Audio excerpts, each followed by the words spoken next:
Olá, meus amigos desse Brasil varonil Sessão por aqui, e a gente vai seguir a parte de bioquímica. Na semana passada estudamos carboidratos, gorduras, água, sais. Se você não assistiu o vídeo, vai ter um card aqui em alguma posição e você pode clicar no vídeo e ir para ele primeiro, não tem problema nenhum assistir o vídeo de hoje. O vídeo de hoje é sobre proteínas, um dos assuntos mais cobrados nas provas em geral. Qualquer prova que você vai fazer, pode ser Enem, pode ser UERJ, Marte, NASA, tanto faz. Então você está preparado?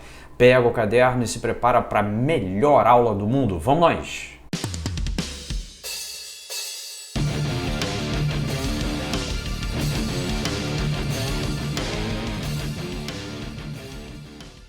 Bom, como eu falei para você, estamos aqui para aprender sobre proteínas. Então já vou para a minha telinha, estou inovando agora, vou dar a aula gravando no tablet. Então vamos ver se vai funcionar, torça aí por mim e vamos seguir adelante. É a aula de bioquímica, parte 2, você está vendo, é a nossa parte que fala de proteínas, tá? E aí a primeira coisa que eu quero de você, quando a gente fala de proteínas, a primeira coisa que a gente precisa entender é que uma proteína nada mais é do que um conjunto de aminoácidos. Aminoácidos são monômeros. Lembra da química? Monômero, polímero? Aminoácido é monômero, enquanto a proteína é o polímero, ou seja, a proteína é um conjunto de aminoácidos coladinhos uns nos outros. E quando a gente fala de um aminoácido, eu vou marcar aqui na parte central, ó, esse cara aqui do meio é um carbono quiral, carbono central, ou seja, ele tem 4 ligantes, né? Desses 4 ligantes, se a gente olhar para esse cantinho aqui, a gente vê um radical amino, ou seja, é um aminoácido. E aí esse radical amino com nitrogênio é que caracteriza justamente a estrutura básica do aminoácido. Aí eu vou sempre fazer relações com vocês com matérias de outras partes do ano. Lembra que no ciclo do nitrogênio a gente estuda que a planta precisa pegar nitrato. Por que a planta precisa de nitrato e ela tira nitrato no solo? Para produzir moléculas nitrogenadas. Uma das moléculas que é nitrogenada e que a planta produz e que depois vai para o consumidor primário, secundário e assim por diante, é o aminoácido. Porque a gente vai precisar do nitrogênio do ciclo do nitrogênio, entendeu? Outra coisa, o radical tem que ser acid. Se o radical tem que ser ácido, cá está no cantinho o ácido carboxílico e, consequentemente, temos um aminoácido.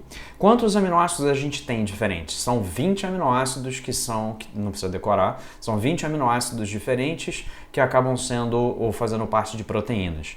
Como é que a gente diferencia os aminoácidos? Por esse cara aqui, ó, o radical. O radical pode mudar, pode ser um hidrogênio, que é o menor aminoácido possível, pode ser um carbono, e aí com seus hidrogênios, mas pode ser uma cadeia longa, até aromática, ou seja, tem aminoácidos com características químicas diferentes. E a galera de medicina, quando chegar na faculdade, vai estudar esses aminoácidos e as características deles, se ele é ácido, se ele é básico, dependendo do pH, vai fazer curva de titulação de aminoácidos, mas isso é outra história, certo? Então nós vamos precisar, para criar uma proteína, ligar um aminoácido no outro. Para a gente ligar um aminoácido no outro, nós vamos fazer questa ligazione. Tá vendo aqui? A ligação acontece entre a carboxila de um aminoácido e o radical amina do amiguinho do lado. Isso vai acabar fazendo com que uma forte ligação aconteça entre o carbono e o nitrogênio. O nome dessa ligação você já conhece, é uma ligação peptídica, tá? Tô fazendo uns rabiscos aqui, mas no iniciozinho não tinha nada rabiscado, se você por um acaso quiser. Eu vou tentar disponibilizar isso para vocês de alguma maneira, depois dá uma olhada na descrição do vídeo se eu não conseguir colocar um link para você acessar esses slides, tá? Porque eu posso, se eu não me engano, eu posso colocar um link de acesso direto ao Canva. Yes? Quando se faz essa ligação química ela faz com que um aminoácido que está numa determinada position se ligue no aminoácido do lado. Deixa eu dar uma apagadinha aqui, só para tirar essa zona aqui do meio do caminho, só para você encontrar os dois aminoácidos da minha história, um aminoácido AK e o aminoácido 2 aqui, tá? E aí a ligação peptídica, antigamente até se cobrava, hoje pouquíssimo provável, a ligação peptídica acontece entre a amina e a carboxila do aminoácido vizinho. E quando acontece a ligação peptídica, aí vamos voltar para a aula passada, só para a gente fazer a ponte. É só porque, aqui ó, no cantinho ela está mostrando, a imagem está mostrando aqui no cantinho que essa reação ela gera uma desidratação. É uma reação em que você desidrata, uma parte de cada aminoácido é perdido e você acaba gerando água como produto. Tá? Então isso quer dizer que é prova, como eu falei para vocês na semana passada, de que a água faz parte do metabolismo celular. Sim, tranquilo, favorável até agora, nenhum problema. Agora vamos para mais um passo. Questo passo vai nos permitir chegar num ponto que vai ser muito importante para a gente, que é a desnaturação de proteínas. E você sabe disso, porque você de repente já estudou proteínas e o seu tio encheu o saco, seu professor encheu o saco de você com isso. O que são estruturas das proteínas? Estruturas ou níveis de organização, até uma mesa tem, uma cadeira tem, tá? Uma blusa tem. Ou seja, o que são níveis de organização? A gente aprende muito em ecologia, né? Lembra? Conjunto de indivíduos da mesma espécie, população, conjunto de populações, comunidade, conjunto não é da comunidade, mas o ambiente, ecossistema. Então a gente vai caminhando em níveis de organização mais simples para mais complexos. A mesma coisa acontece aqui na proteína, a gente caminha de níveis de organização mais simples para níveis de organização mais complexos. Qual é o primeiro nível de organização que a gente tem numa proteína? É o que a gente chama carinhosamente de estrutura primária. O que é a estrutura primária de uma proteína? São as ligações que ordenam os aminoácidos. Como assim? Se você tiver duas proteínas diferentes, eu vou colocar uns aminoácidos aqui só de rascunho, mas não precisa ficar preocupado em decorar, porque ninguém vai decorar aminoácido. Digamos que a gente tenha numa proteína uma sequência que é valina, leucina e isoleucina, tá? E aí eu tenho uma sequência hipotética A. Se por um acaso a gente colocar a leucina primeiro, não estou preocupado com a metionina, isso aí depois a gente vai ver em síntese proteica. Colocar a valina na segunda posição e colocar a isoleucina no final, tá meio zoneadinho aqui, mas você entendeu? São proteínas com os mesmos aminoácidos, o mesmo percentual de aminoácidos, mas são proteínas diferentes porque a ordem dos aminoácidos é diferente. E cada aminoácido tem o seu radical. Cada aminoácido reage com os outros e interage com os outros de uma maneira diferente. Consequentemente, as proteínas não serão iguais se as estruturas primárias não forem iguais, tá? Saindo da estrutura primária, nós vamos para a secundária, que não cai no vestibular. A estrutura secundária, na verdade, é o início de uma forma tridimensional que a criança chorando no fundo, não sei se você consegue, tá fazendo birra, tá vendo? Ó, tá dando uma choradinha. Não, eu quero meu picolé. E aí, o que é a estrutura secundária? A estrutura secundária, ela acaba sendo criada porque uma série de ligações de hidrogênio começam a se formar entre os aminoácidos. Deixa eu aumentar aqui para você ver. Ó, vai sair um tiquinho de foco, mas se você começa a ligar um aminoácido no outro e esses aminoácidos são ligados por ligações de hidrogênio, você começa a dar uma forma para a proteína. E essa forma, no caso da estrutura secundária, ela é uma forma ainda não tão complexa, porque vai piorar, mas ela já pode ser ou em alfa-hélice, ou beta-brigada, ou em volta. Tá? E aí tem importância isso? Para a galera de não específica, nenhuma. Para a galera de específica, eu diria que quase nenhuma. Porque a gente também não pode estar no coração do cara que vai fazer a prova específica da FUVEST, sei lá, e vai colocar um negócio assim, mas eu não acho minimamente provável. Porque essa estrutura que está aparecendo aqui para você é uma estrutura em alfa-hélice, tá? As proteínas que predominantemente são alfa-hélice têm um papel de armazenamento, transporte, etc. Agora, existe uma segunda possibilidade que é a folha beta preguiada. E aí, as proteínas em folha beta já são proteínas estruturais. Então, tem uma diferença. Mas, apesar de ter uma diferença, não cai na prova. Agora chegamos na estrutura que cai na prova e que mais cai na prova, que é a estrutura terciária. Deixa eu tentar fazer você entender a estrutura terciária. existem inúmeros aminoácidos que você não tem que decorar, como eu falei para você, certo? Mas eu vou mencionar um, que se chama cisteína. A cisteína, ela apresenta um enxofre que pode formar ligações de enxofre. Então, digamos que a gente tem uma cisteína nessa posição aqui, com o seu enxofre dando mole. É azulzinho, né? Então eu vou imaginar que a outra cisteína está aqui embaixo com o seu enxofrezinho dando mole, tá? Enzimas podem simplesmente aproximar esses enxofres para gerar uma ligação de enxofre, uma ponte de bisulfeto, uma ponte de enxofre. Eu acho que se chama ligação de enxofre hoje, pede lá os dados com seu tio de química. Então, na hora em que os dois enxofres se aproximam, vamos imaginar que uma das cisteínas está aqui com seu enxofre e a outra cisteína, deixa eu ver se eu consigo colocar de uma cor mais clarinha. Eu vou aproximar, né? Deixa eu aproximar aqui para tu ver. Ó, vou botar um enxofre aqui, digamos que a cisteína esteja aqui e digamos que a outra cisteína esteja aqui, tá? É possível uma ligação de enxofre aproximando essas cisteínas. E uma vez aproximando as cisteínas, percebe que a gente está dobrando o que já está dobrado? A gente está dobrando a estrutura secundária. E a gente está fazendo com que a proteína ela acabe adquirindo uma forma tridimensional mais complexa ainda. Complexa o suficiente para fazer com que a proteína acabe tendo uma forma e uma função. Então, a estrutura terciária é quem delimita a forma da proteína, e a maior parte das proteínas vão só até a estrutura terciária, e com isso a função que ela vai exercer. Certo? Tranquilex, sedilex, no cabelo, sogomex, nenhum problema.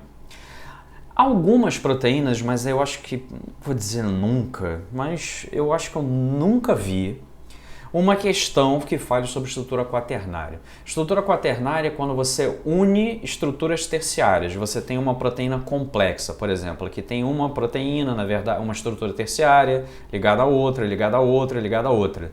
Então são 4 proteínas, na verdade, 4 polipeptídeos que estão se juntando para formar uma estrutura mais complexa. Quem chega até esse ponto? Hemoglobina. A hemoglobina é uma proteína com estrutura quaternária, ela é formada por 4 partes que se interligam umas às outras. Mas, sinceramente, e a gente tem que ser sempre muito objetivo. Vem cá que eu te conto um segredo. Seja objetivo, eu vou te mostrar como ser objetivo, para você estudar aquilo que realmente importa. Porque se você for estudar tudo, você não é HD, você não vai conseguir guardar, você vai começar a odiar a biologia, porque ela tem um monte de detalhe, principalmente se você é de não específica, e você vai começar a desistir. A galera de específica, ela não desiste da biologia inteira, mas ela desiste de algumas matérias. Vê se não é isso. Vê se não é isso. Ah, botânica, de repente eu vou estudar menos, né? Botânica. Só que botânica, por exemplo, cai. Não cai tudo, mas cai uma parte da botânica que você tem que saber, eu vou te dizer, sacou? Então, estrutura quaternária, relax. Eu tenho certeza que primária pode ser menos importante do que a terciária, mas pode. Terciária, com certeza, vai aparecer uma questão de desnaturação em algum lugar na sua vida esse ano, tá? Tudo bem com estruturas, entenderam? Agora vamos lá para o fenômeno que mais cai na prova. Desnaturation of the protein. A desnaturação das proteínas, ela Primeiro eu vou dizer o que ela é, depois eu digo quais são os fatores e a gente volta aqui. Tá vendo que aqui a gente tem uma representação de uma proteína toda dobradinha já, como se existissem várias ligações químicas aqui entre os aminoácidos, formando essa estrutura. Pode ser uma ponte de bisulfeto, pode ser força de Van der Waals, pode ser qualquer tipo de ligação intermolecular que faça a proteína chegar a uma estrutura terciária, consequentemente ela terá uma forma por causa disso. Existem fatores que atrapalham isso, que fazem com que essas ligações químicas acabem sendo quebradas. Então quebra uma ligação, quebra outra ligação, quebra outra ligação, e à medida que você vai quebrando ligações, a proteína vai perdendo a sua forma, ela vai simplesmente perdendo a estrutura terciária que ela tinha. Só que lembra que eu falei para você que a estrutura terciária determina a forma? e a forma tem a ver com a função, então isso quer dizer que se a gente perde a forma, a gente perde a função.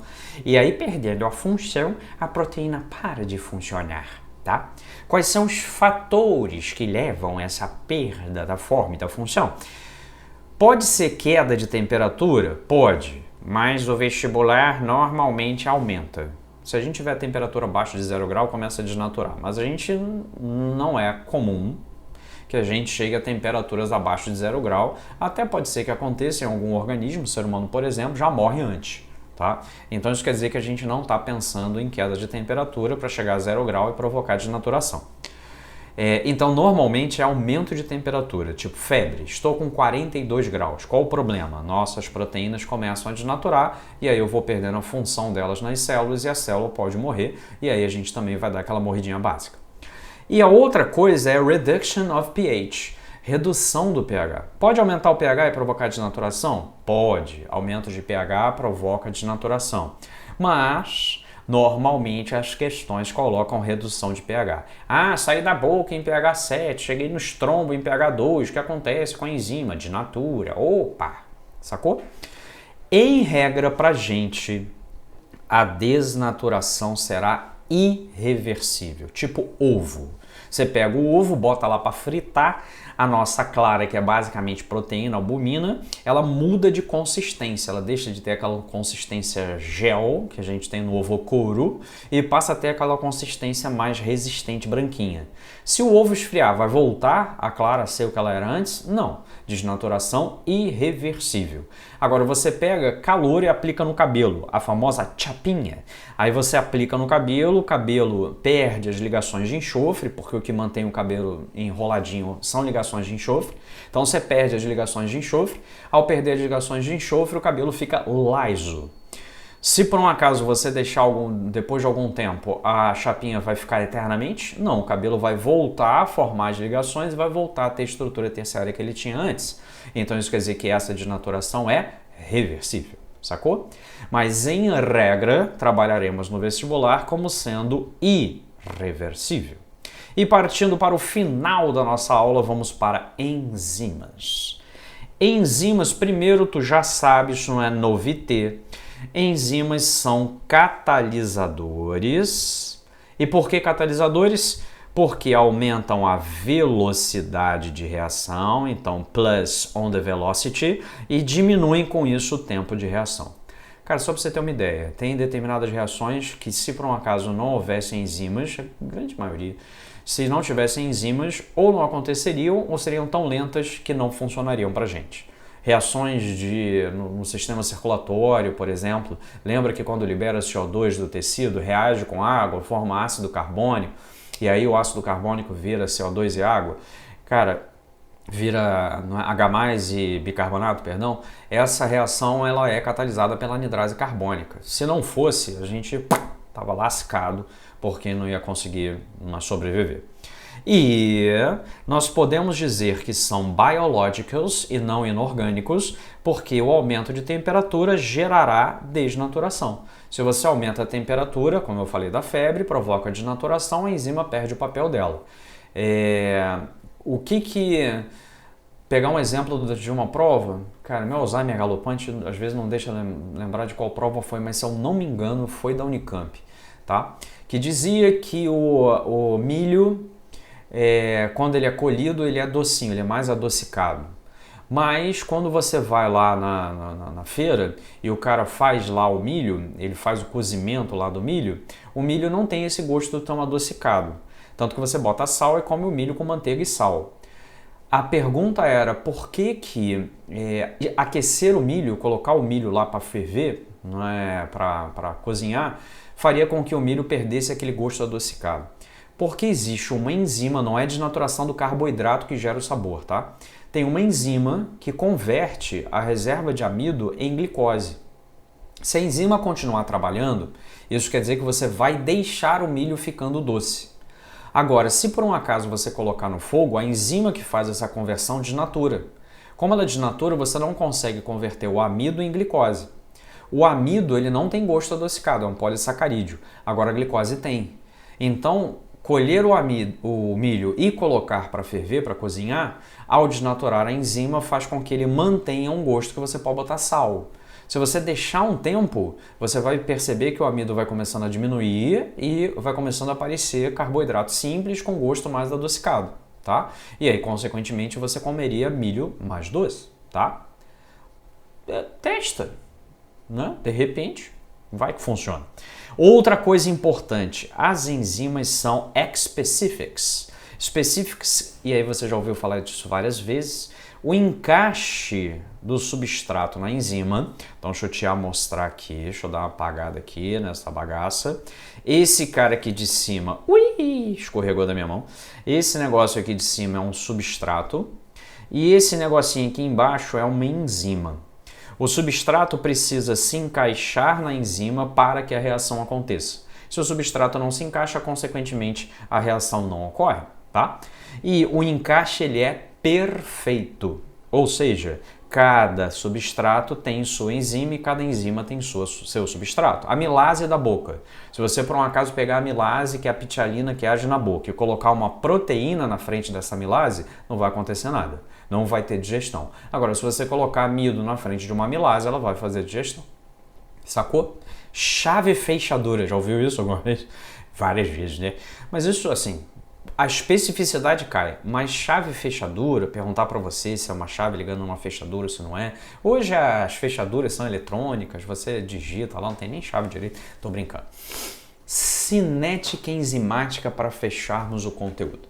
O que é cinética enzimática? São fatores que ao atuarem fazem a velocidade de reação mudar. Então, por exemplo, nesse primeiro caso, a temperatura. À medida que a temperatura muda, a velocidade de reação muda. E você percebe que tem sempre um ponto ótimo, que é o ponto de máxima do gráfico, né? O ponto de máxima do gráfico indica a temperatura ótima de atuação daquela enzima. No caso aqui, perto lá dos, posso falar 37? Perto lá de 37, 38, né? Ou seja, ele está tentando talvez imitar aqui o ser humano. Não chegou a ser lá, porque tinha que ser um tiquinho mais para a esquerda, mas ok, né? Tranquilo. A gente poderia dizer ali que as enzimas ainda estariam funcionando em 38, que é um estado febril, tá? Mas pode ser outro bicho, não precisa ser a gente. Então, temperatura ótima de atuação. E a mesma coisa acontece com o pH. Você tem um determinado pH que atinge a velocidade máxima de reação, né? A velocidade máxima do gráfico. Esse pH, nesse caso aqui, é 7, né? Aqui até dá para a gente afirmar que é 7. E a gente vai ver na aula de digestão que o pH 7 para ação enzimática é o da boca. Então isso quer dizer que nós estaríamos falando de uma enzima bucal. Isso pode aparecer na prova POTUI. Temperatura é mais difícil, mas o pH, como nós temos o pH da boca 7, do estômago 2 e do intestino 8, ele pode colocar duas enzimas, uma com ponto ótimo, de pH 2, a outra com ponto ótimo 7, e pede para você dizer ou dar o exemplo, ou qual dupla de exemplos ali das alternativas indica melhor as enzimas que estariam trabalhando em cada um dos dois casos. Tudo bem até agora? Tranquilo, favorável? Agora, vamos dar uma olhada para esse último gráfico. Isso aqui já apareceu recentemente na prova da PUC aqui no Rio de Janeiro, já apareceu em provas em São Paulo, ou seja, é algo que é comum cair.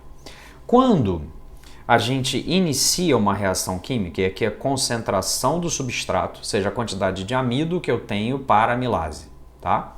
Para ela poder trabalhar. Quando nós começamos a reação, a tendência natural da reação, à medida que a concentração de substrato vai aumentando, é a velocidade aumentar. Mas aí você pode estar se perguntando, poxa, por que com o tempo, quando a gente chega numa concentração de substrato, tá torto? Nossa, mais ou menos, né? Dá pra levar. Ó, quando a gente chega numa concentração de substrato mais elevada, a velocidade máxima, a velocidade de reação começa a estabilizar e chegar perto do que a gente chama de velocidade máxima de reação. Por que acontece isso? Porque à medida que você vai aumentando a concentração de substrato, você não vai ocupando as enzimas. Imagina que as enzimas sejam cadeiras e os substratos sejam alunos. Se você por um acaso entra numa sala e você tem 50 cadeiras, entram 10 alunos, tem uma cadeira para cada aluno tranquilamente.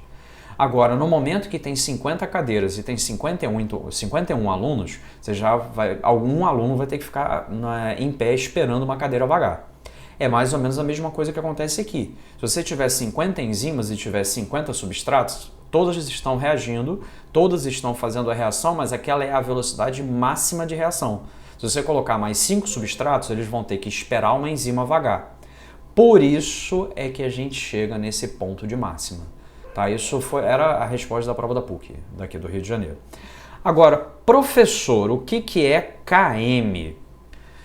Eu vou explicar, mas vai aparecer um card aqui em cima para a galera de específica só, para você assistir uma aula de KM e de atividade enzimática, tá?